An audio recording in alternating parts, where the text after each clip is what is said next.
నమస్కారం అండి. ఆధ్యాత్మిక విషయాల గురించి తెలియజేస్తున్నాను కదా, అందులోని భాగంగా విష్ణుమూర్తి అవతారమైన వామనావతారం గురించిన విషయాలు తెలియజేయడానికి మీ ముందుకు వచ్చేసాను, వినండి.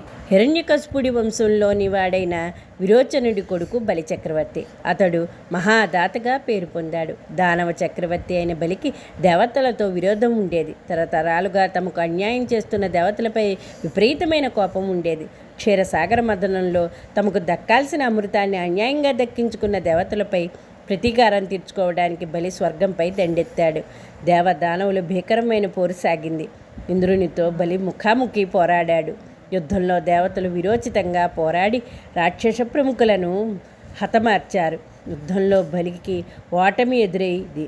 శుక్రాచార్యుడు మృత సంజీవిని విద్యతో మృతుడైన రాక్షసులందరినీ తిరిగి బతికించాడు. కొంతకాలానికి బలి మరింత బలగాన్ని సమకూర్చుకుని యావత్ భూమండలాన్ని స్వాధీనం చేసుకున్నాడు. రెట్టించిన బలంతో మళ్ళీ స్వర్గం మీదకు దండెత్తాడు. బలి ధాటికి దేవతలు తాళలేకపోయారు. బలి చేతిలో ఇంద్రుడు చిత్తుగా ఓడిపోయాడు. ఇంద్రుడితో సహా దేవతలంతా స్వర్గాన్ని విడిచి పలాయనం చిత్తగించారు. క్షీరసాగర మదనంలో పుట్టిన జవనాశ్వం ఉచ్చస్రావాన్ని బలి సొంతం చేసుకున్నాడు. దేవతలను పూర్తిగా తరిమికొట్టి స్వర్గాన్ని ఆక్రమించుకున్నాడు. తమ కొడుకు ఇంద్రుడు స్వర్గాధిపత్యాన్ని కోల్పోయి దిక్కులేకుండా అడవుల పాలవ్వడంతో అదీతి కలత చెందింది. భర్త కశ్యపునితో మొరపెట్టుకుని ఇంద్రుడికి తిరిగి స్వర్గాధిపత్యం దక్కే మార్గం చెప్పమంది. విష్ణువును ఆరాధిస్తే ఫలితం దక్కుతుందన్నాడు కశ్యపుడు. అదీతి విష్ణువుని ఆరాధించి మెప్పించింది. విష్ణువు అదీతి కడుపున వామనుడిగా పుట్టాడు. కశ్యపుడు వామనుడికి ఉపనయనాది సత్కారాలని యథావిధిగా చేశాడు. కశ్యపుడి శిక్షణలో వామనుడు వేద విద్యాభ్యాసాన్ని పూర్తి చేశాడు. అదే కాలంలో బలిచక్రవర్తి శుక్రాచార్యుడి ఆధ్వర్యంలో విశ్వజిత్ యాగాన్ని ప్రారంభించి యాగఫలం కోసం గొప్ప దానాలు చేయసాగాడు. అడిగిన వారెవరైనా సరే లేదనకుండా ఏది కోరితే అది దానమివ్వసాగాడు. సరిగ్గా అప్పుడే వామనుడు నెత్తిన శిఖ, మెడలో జన్యం, ఒక చేత కమండలం, మరొక చేత క్షత్రం, పాదాలకు పావుకోళ్లు ధరించి యాగస్థలానికి చేరుకున్నాడు. బుడి అడుగులతో వస్తున్న బాలవటువు వామనుడిని చూసి యాగస్థలిలో ఉన్న ఋత్వీజులు, బ్రాహ్మణులు సహా అదితి అభ్యాగతులందరూ ముచ్చటపడ్డారు. వామనుడు నేరుగా వచ్చి బలిచక్రవర్తి ఎదుట నిలిచాడు. చిట్టి తండ్రి, బాలవటువులా కనిపిస్తున్నావు. ఎవరు నువ్వు? ఎవరి వాడివి? ఎక్కడి నుండి వస్తున్నావు? ఎక్కడకు బయలుదేరావు అని సాదరంగా ప్రశ్నించాడు బలిచక్రవర్తి. ఎవరనంటే ఏం చెప్పేది? నేను ఒంటరివాణ్ణి. అయినా అందరూ నావారే. ఒకప్పుడు సిరిగలవాడినే, కానీ ఇప్పుడు యాచకుణ్ణి.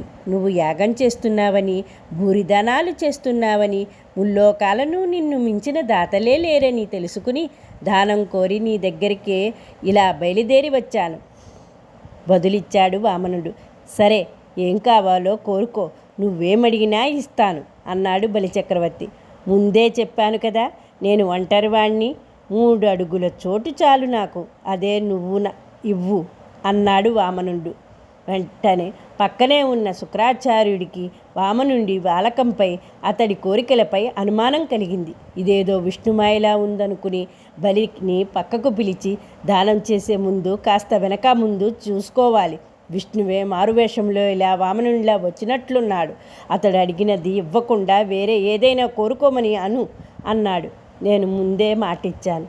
ఇచ్చిన మాట తప్పను. సాక్షాత్ లక్ష్మీపతి అయిన విష్ణువే వచ్చి నన్ను దానం అడిగితే అతడి చెయ్యి కిందనుండగా నా చెయ్యి పైనుండే సందర్భాన్ని ఎలా కాదనగలను?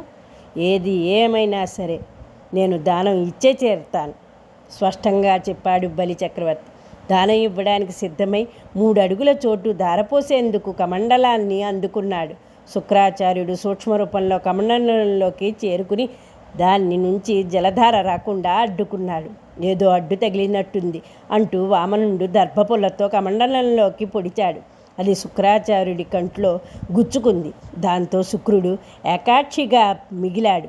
కమండలం నుంచి ధార వెలువడింది. వామనుడు ఇంతింతై వటుడింతై అన్నట్లుగా త్రివిక్రముడిగా మేను పెంచాడు. ఒక పాదంతో నేలను ఆక్రమించుకున్నాడు. 2వ పాదంతో ఆకాశాన్ని కమ్మేశాడు. అందరూ ఆ దృశ్యాన్ని దిగ్భ్రాంతితో చూడసాగారు. 3వ పాదాన్ని ఎక్కడ పెట్టమంటావు? తాపీగా అడిగాడు వామనుడు. స్వామి, నా తలపై మోపు అన్నాడు బలిచక్రవర్తి. వామనుడు తన పాదాన్ని బలిచక్రవర్తి నెత్తిన మోపడంతో అతడు పాతాళానికి చేరుకున్నాడు. స్వర్గం తిరిగి ఇంద్రునికి స్వాధీనమైంది. విన్నారు కదా. మరిన్ని మంచి విషయాలు మీ ముందుకు తీసుకొస్తాను. నమస్కారం.